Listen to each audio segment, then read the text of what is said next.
If this table were a horse, I'd have to take it out behind the barn and shoot it. It's in pretty bad shape. The top edge of the veneer is chipped or missing in at least 8 places. I've never replaced veneer this bad before, so it's going to be a learning experience.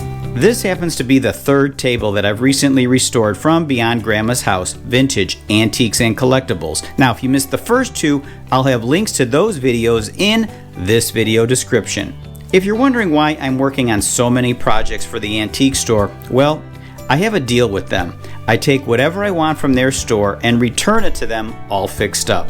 They get free labor, and I don't have to search all over creation for projects for my videos. It's a win-win, although I kind of think they're getting a little more of the win.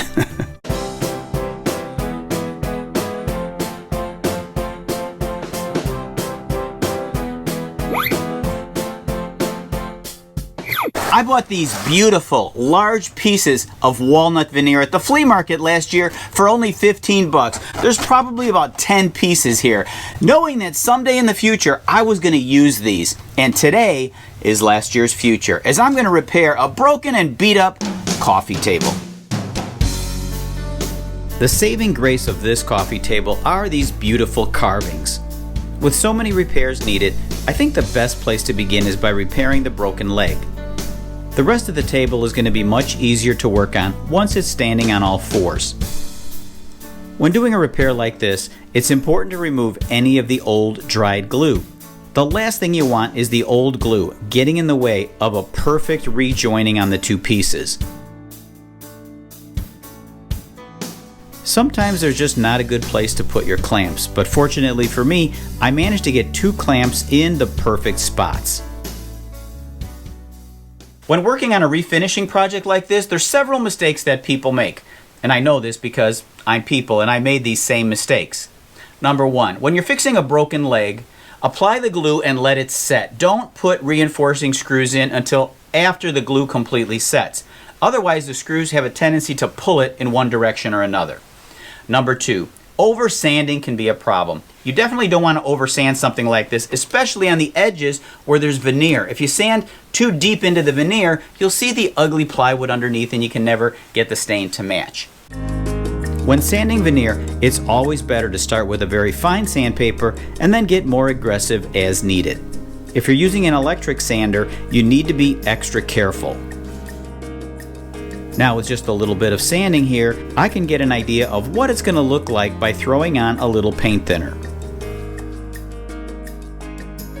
These carvings can be tedious to sand. I used a lot of sandpaper, sometimes folded over a few times.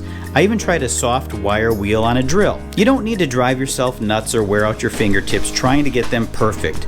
A little sanding goes a long way. Since these carvings are solid wood, I can be a little more aggressive by starting with a coarser sandpaper and then moving up to fine. Again, I pour a little thinner on it to get an idea of what they're going to look like when they're finished. Now it's time to start repairing the veneer. Using my walnut veneer pieces, I'm looking for the best grain pattern match. I'm not as concerned about the color because I can stain it just about any color I need to get it to match. I cut the veneer patch a little wider than the piece I'm replacing. Lining up the grain direction, I use the piece that I cut off as a guide to cut the existing veneer. Remove the extra veneer. Now I end up with a perfect fit. For gluing the veneer, I've always used contact cement, but this time, as you'll soon see, it didn't work out so well. The next day, I noticed that the edges were not adhering very well, so I stuck a razor blade underneath the veneer and it pulled up easily. I'm not sure why, but I had to recut them all over again, and this time I used wood glue. Lesson learned. Just go with the wood glue if possible.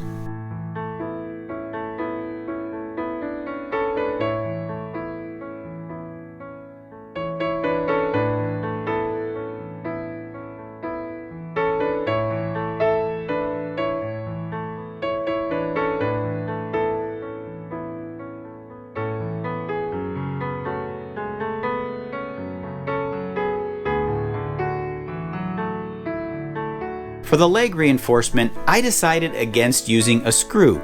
Instead, I used a 1/4 inch dowel rod that runs through the whole joint area. This is going to leave a more professional look and no evidence of a repair.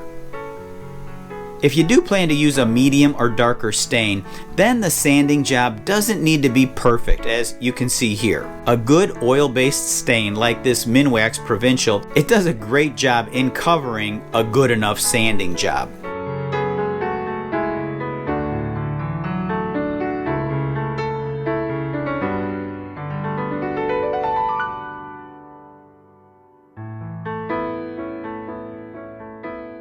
For the finish, I started out with a couple of coats of wipe-on poly.